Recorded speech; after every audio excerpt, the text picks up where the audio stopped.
Welcome to the Shekinah Women of Beauty Show. Thank you for tuning in today. As always, I'm your host, LaToya. I have a very special guest with me today, Miss Jacquelyn Adams. So excited that you decided to come on the Shekinah Women of Beauty Show today. Thank you I for appreciate having me. you. Yes, you are such an amazing woman of God. Thank because you. she is a motivational speaker, beauty consultant. That's two big jobs all in one. That's right. So I want you to share with the ladies today. I know there's so much that you want to tell us, but I really want to ask you first to start off, what led you to be a motivational speaker? Because everybody can't do that. I mean, That's you got right. nerves and issues going on. Exactly. So what makes you be able to stand up in front of so many people, millions of people, and just be able to minister and encourage them? And what makes you be able to do that? Well, it's definitely a mandate. Uh-huh. It's something that God has commissioned for me to do. And that's all I have to tell you, because the number one fear besides death is motivational speaking. So I know it has to be God inside of me saying and strengthening me to do that. I've been speaking a little over a year now. Okay. From Bitter to Better is my platform. That's my message to young women, that you can go from bitter to better. And God, 1 year ago, gave me that message. I was on my way to see my son.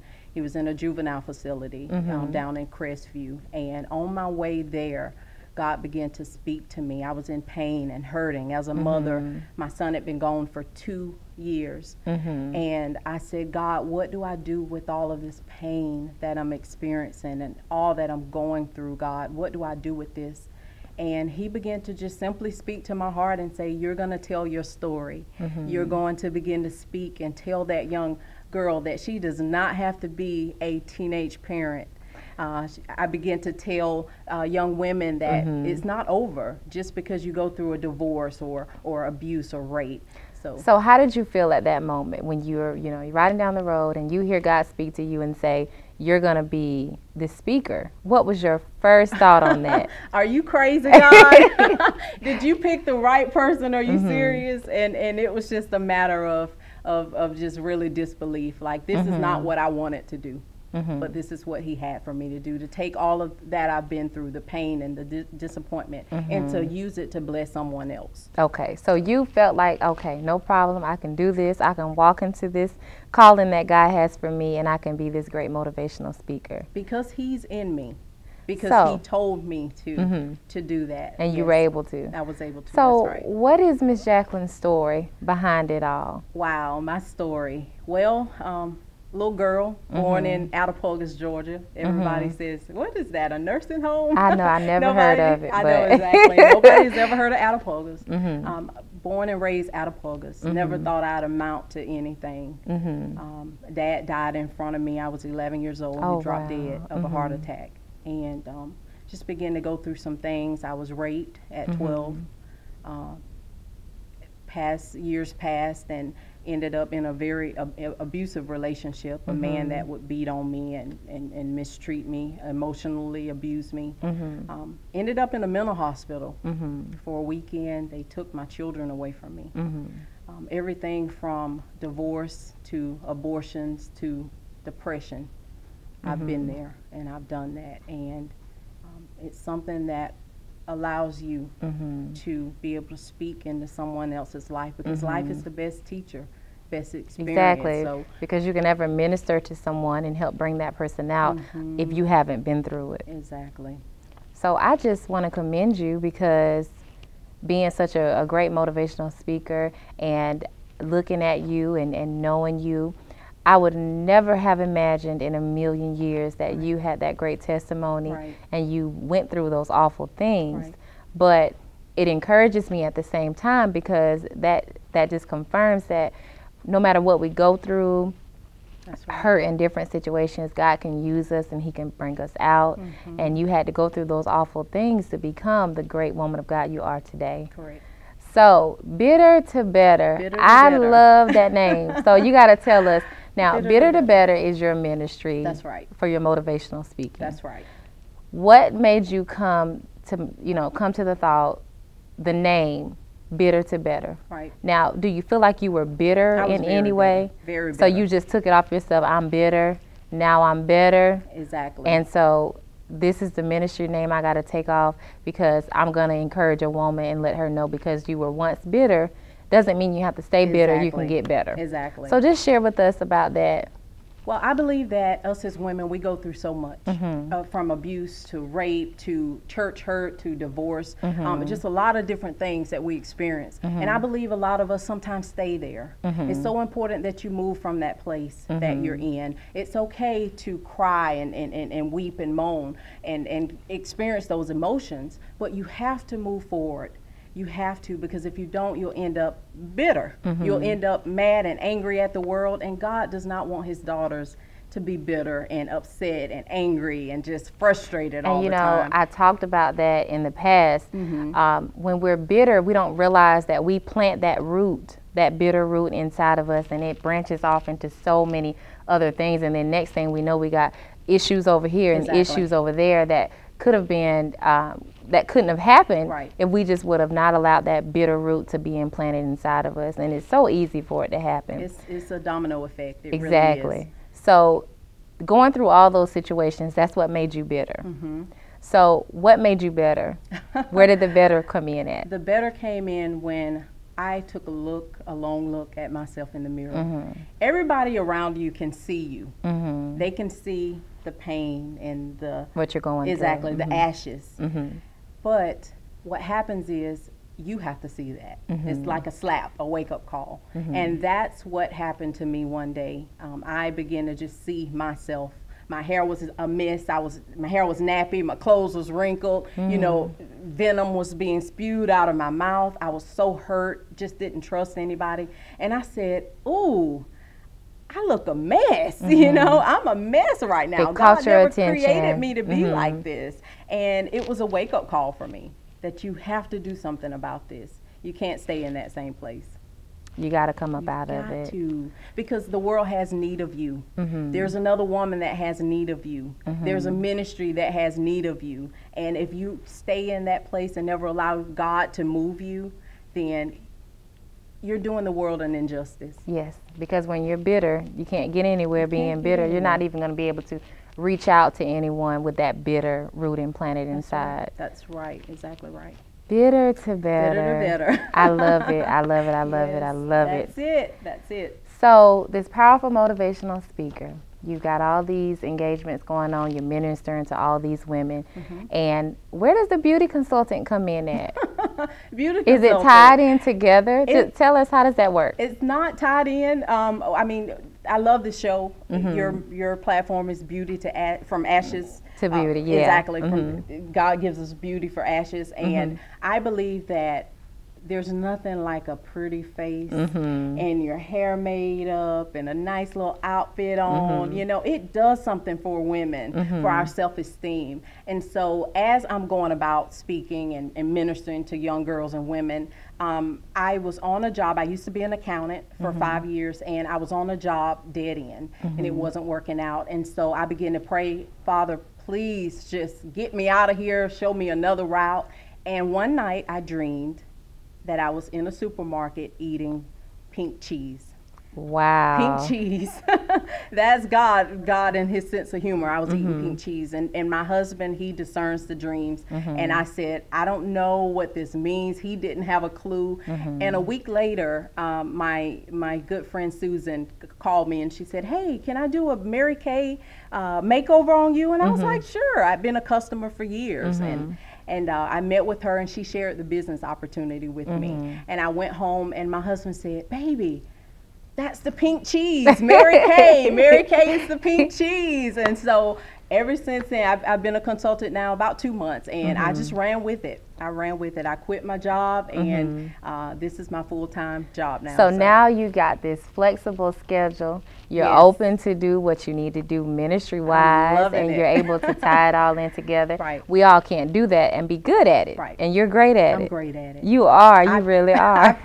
How do you say it? Prioritize. I always mess that word up. But I have a calendar, and I make sure everything goes in that calendar that I have to do. And it's just the grace of God. It's nothing good in me. Keeping you, yeah. Exactly. It's Him opening doors and leading me. Well, one thing I can say is that every time I see you, you're always beautiful. Your makeup is always intact. Thank you. When you have these meetings and you do the free facials and the makeovers to encourage the women, which you did, by the way, exactly, for Shekinah Women of Beauty. We had a blast. And yes, we did. And so when we take a break, we're going to see some clips of some ladies and their before and their after shots that Miss Jacquelyn helped us create, and we all turned out so beautiful. And so I'm going to let you take a look at that when we take a break and come back in just a few moments.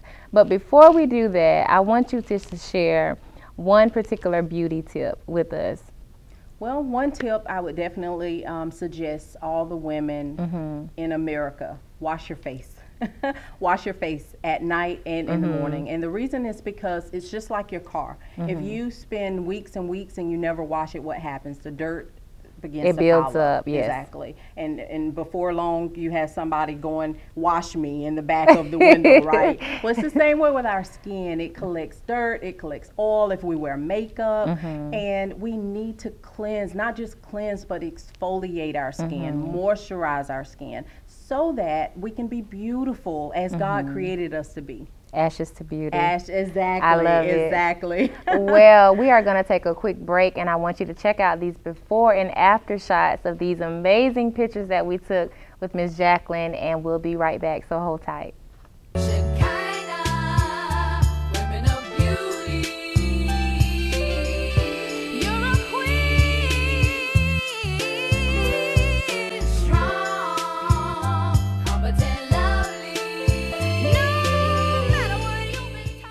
Welcome back to the Shekinah Women of Beauty show. I'm your host, Latoya. Now, if you're just tuning in, you haven't missed too much. Well, you missed a little bit, but not too much. But I am talking to Miss Jacquelyn Adams, and it has been such a pleasure talking to her. I'm learning so much about all these amazing beauty tips. Yes. And she is an amazing motivational speaker. She's a beauty consultant, and she just got a lot going on, but she's great at it. I hope you enjoyed the clips of the before and after pictures of the facials and makeovers that she did for Shekinah Women of Beauty. And if you keep listening and watching, I'm going to give you some information on how you can come be a part of that next facial and makeover, so you maybe can have your before and after picture on the Shekinah Women of Beauty show. But before we get to all that, we got to continue talking about all this fun stuff that's going on with you. Fun stuff. I call it fun stuff because you have this amazing website. I know. And I love it. So let's talk about myself. You did? Yes, I did. See? Because I'm not no guru when it comes to technology, and we definitely couldn't afford to go out and pay thousands of dollars for somebody to build it. So I built it myself. Okay, well, that's the best part about it, because I'm sure you can go into every detail of the website now since you created it. Exactly. Exactly. Well, it's bittertobetter.org. Okay. www.bittertobetter.org. I'm so excited. It launched in April of this year. So it's been up a few months now. And it's just got a few exciting things on there. One, just my testimony, a little bit about me and what God has brought me through, because I believe that we are overcome by the blood of the Lamb and by the word of our testimony. Yes. So I believe it's so important for us to be transparent and tell someone else that, hey, I've been there. I know what you're going through. God can bring you through that as well. So just a little bit about my testimony, and then my famous lemonade. I am so excited about my lemonade. Okay, so you are known as the Lemonaid Stand Owner. Right. So you got to tell us come on, Miss Jackie. Everybody How are you a asks me Lemonaid that. Stand Owner? I really want to hear this. Well, share this with us. On all of my business cards, it says Jacquelyn Adams, Lemonaid Stand Owner, and that always gets people's attention. Because they're like, "Do you lemonade? own a lemonade stand, really?" Like, no, I don't own a lemonade stand, a physical one. But my message to women is, when life throws you lemons, you make lemonade. Yes. And so I dubbed myself the Lemonaid Stand Owner because I have been through so much hardship, and so many bad things have happened to me that I decided, okay, since I'm making lemonade, I may as well open up a stand. Yeah. So get the best of it. Stand on, exactly, and share with other ladies how I came through it. Okay. So on this website, there's a special place on the website where ladies can go, where I guess we can say you can learn how to make lemonade. Exactly. So my husband Ron and I, we write a blog. Usually every 3 weeks to a month is when God speaks, and that's when we write. And it's Lemonaid AID, because it's there to aid you in your walk with Christ. How did you think of AID, aid? How did you get that? Him and his sense of humor. Nobody but God. I mean, I have no clue how to come up with this kind of stuff, but he speaks, and he speaks clearly. Well, I'm glad you were obedient. I know, right? So lemonade on this blog. So do women get a chance to write anything? They can definitely Can they ask comment. questions, make comments? So tell us what's some of the things, if you don't mind. No. Because she may just want to make y'all go to the website. But just share with us, give us an idea. What are some encouraging things that you say on your blog that is going to really motivate the women to want to go to your website, bittertobetter.org? Exactly. Well, my husband and I write that lemonade, like I said, about once a month. And God deals with us in some of the most funniest and amazing ways. Some of the messages are really going to catch your attention. Like my last one was, are you having a heart attack? Wow. Yes.